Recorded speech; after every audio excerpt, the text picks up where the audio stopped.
Weren't those kids great, huh?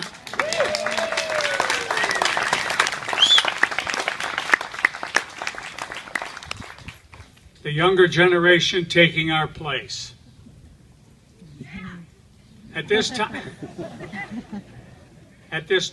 it gives me pleasure to introduce our guest speaker, Sergeant Edward Huth, United States Marine Corps, hometown Jackson, New Jersey.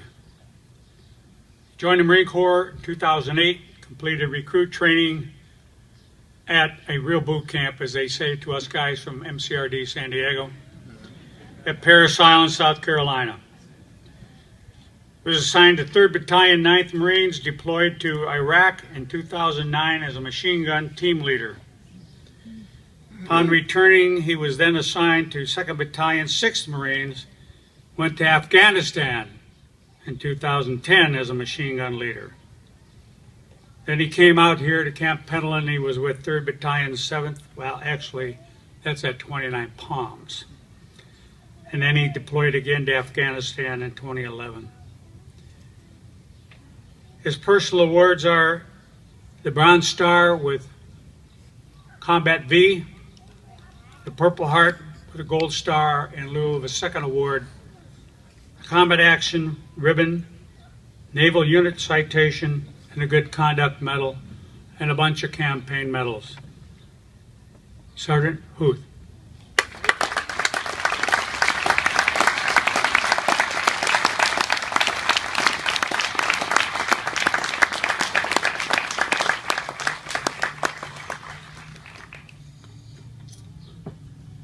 I don't know how I'm going to follow the kids. That one was really good. Kind of didn't set me up for success here. As you'll see too, the general, your speech, amazing. Stand up, first raid. You kind of stole a little bit of my thunder though, as you'll see in here a little bit further on. Before I begin, I'd like to ask all those in attendance today who served in our country's armed forces, whether in combat or in times of peace, if you've raised your right hand and sworn to defend the Constitution of the United States against all enemies, foreign and domestic, please stand and be recognized today.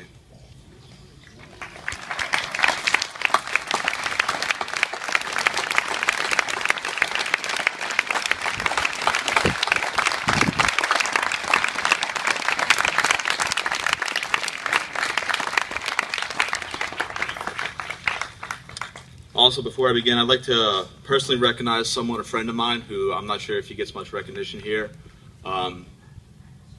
Leaves the city, resident of San Clemente, 4-time Purple Heart recipient from Vietnam, Jim Gallardi.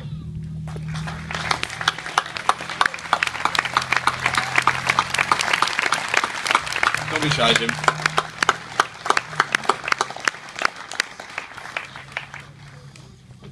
Also, before I begin, I'd like to take a moment to recognize all Gold Star families in attendance today.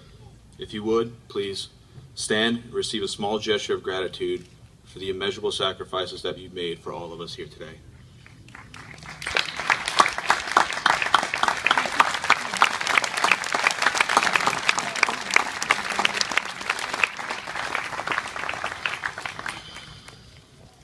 So, I apologize if I start to rant, and I promise to do my best to stay as close as I can to my allotted time. But if I do start to go over, please don't hesitate throwing the hook out and pulling me off stage. I promise I won't be offended. Okay. He promised. I sat and thought for weeks on what I wanted to say today. Even more so, I spent hours and a few sleepless nights confused as to how to begin a speech for a day like today, with the magnitude of what today means to me. I decided the best way to do that was to be honest. The honest answer is, I didn't want to face this. I didn't know how to, and I still don't. I procrastinated and put off starting because of selfish reasons. I worried about how it was going to make me feel. I sat, thought about the faces of the Marines that I've known who are no longer with us. Men who, like all of us, had dreams and families. I thought about Cody Roberts and Ross Carver, 2 men who both had children born weeks before we were deployed to March, Afghanistan in 2010. children that they would never get the opportunity to see grow up, kids who would be forced to grow up without fathers, who would instead grow up knowing that their dad died a hero, defending people he never knew, who needed help defending themselves. He died defending children in a world far different from his own, so that those children could have a chance at an education and a life without fear. Those men are the real superheroes. I've recently passed my 6-year anniversary in the Marine Corps, a blink of an eye in the lives and careers of many. I've gotten to have a small part in 2 wars, in 2 countries, with some of the smartest and bravest men and women I'll probably ever meet. I've gotten to fight in the fields of both Marja and Sang in Afghanistan, 2 of the bloodiest battlegrounds in the recent history of the Marine Corps. I've gotten to have experiences that I'll never forget and some that I struggle to remember.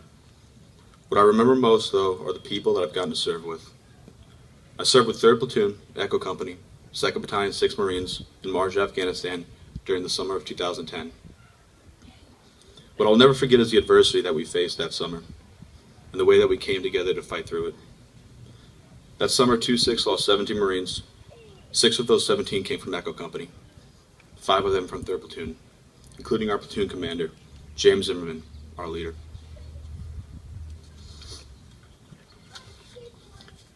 In all honesty, I've met amazing leaders in my short time in, men who could convince you to fight the devil with nothing but a toothbrush and half a roll of floss, and that you would win.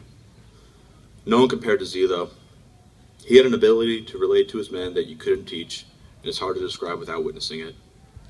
The only thing that I could possibly relate it to would be to say that it felt like your older brother was your lieutenant. It felt like no matter what happened, he had your back and would do whatever it took to make sure that you got home. He was with me the 3 times I wound up being shot that summer. And after making sure that I wasn't going to die from my wounds, he was usually the first one to make a joke about it. Z died on November 2nd, 2010, from wounds sustained in direct combat with the enemy. He died taking the fight to the enemy, and he never gave up. Z had our backs to the very end. As stated before, Memorial Day is an interesting day. For the Veterans Affairs website, it was originally started as Decoration Day, 3 years following the end of the Civil War, and was to be a day when the nation would decorate the graves of the fallen. The general said it too, so you know it's true. It was not until after the First World War that it was expanded to include fallen service members from all American conflicts. Officially, it is a day of remembrance for the American men and women killed in service to our country. Unofficially, I believe that it has a dual meaning for many men and women still suffering from the wounds of war. I believe that it serves as a day not only for remembrance, but also as a reminder of what a blessing our lives truly are, and the debt that we owe to our brothers and sisters who cannot be with us. Like a lot of service members who have served in Afghanistan and Iraq, I've had my own personal battle since returning home. Some of it has to do with the injuries I received in Afghanistan. Some of it is more difficult to pinpoint and face. PTSD is an extremely complex and difficult thing to address. I do not believe, however, that is distinctly related to our most recent wars. It's a demon that's gone by many names throughout history. It's been called shell shock, combat stress, and battle fatigue. From my own experiences, it does not include violence and fits of anger, but instead depression, anxiety, and disassociation. It involves constantly feeling uncomfortable in your surroundings, and the only person you really pose a danger to is yourself. I've been in therapy now for just under a year and a half. Along the way, I've struggled to look for answers to questions that I didn't know. I've struggled with the guilt that I should never turn home and question why I did. Like many others, I've oftentimes felt as though it shouldn't have been me. I've searched and searched, questioned, and sometimes fought within myself, all for answers that weren't there. Then one day I realized that it wasn't the answers that I needed, that there really weren't any answers at all. I realized that you can't change the past, that when you spend all your time trying to change it, or rationalize the past, what you're really doing is missing out on your present. That instead of answers, what I really needed was acceptance. I needed to accept that the past was done, that no matter what I did, I couldn't bring back my friends. But what I could do was to instead live my life in a way that would make them proud, to teach others what I had been taught, and to most importantly not let their sacrifices be in vain. By doing that, No number of bullets or amount of explosive could ever kill who they really are. So today I ask everyone here, whether or not you ever served in the military, if you've lost someone that you've loved, don't let it be in vain. Live your life in a way that would make them proud, or live the life that they couldn't. I wish I had more time up here today. I wish I had time to tell you all something about Zach Walters, Derek Shanefield, or Phil Chardy.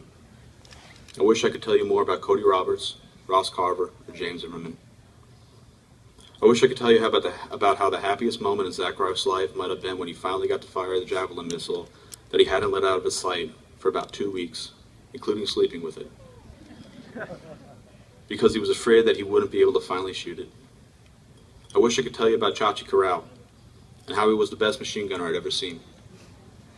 I'd never tell Chachi, though. He was already a bit too cocky about that, so I kept that to myself. But in all honesty, I wish I didn't have to tell you about any of them. My real wish is that they were all able to come up here and tell you themselves. But life doesn't always give us what we want, and because of this, we learn to make the best of what we have. What I can do, though, is continue on and try every day to be the best man that I can be, to do my very best to remember them and honor the gift that I was given.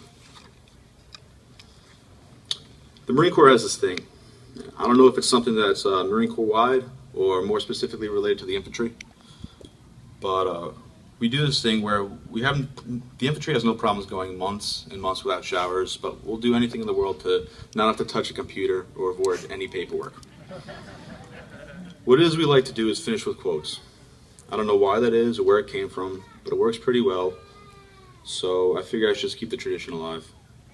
What I'm about to read to you was originally spoken by a man who's much smarter than I will ever be, and at a very crucial time in our country's history. It was spoken on a November day in Pennsylvania, in reflection of a battle that is considered to be the bloodiest in American history, the Battle of Gettysburg. And it reads, "The world will little note nor long remember what we say here, but it can never forget what they did here.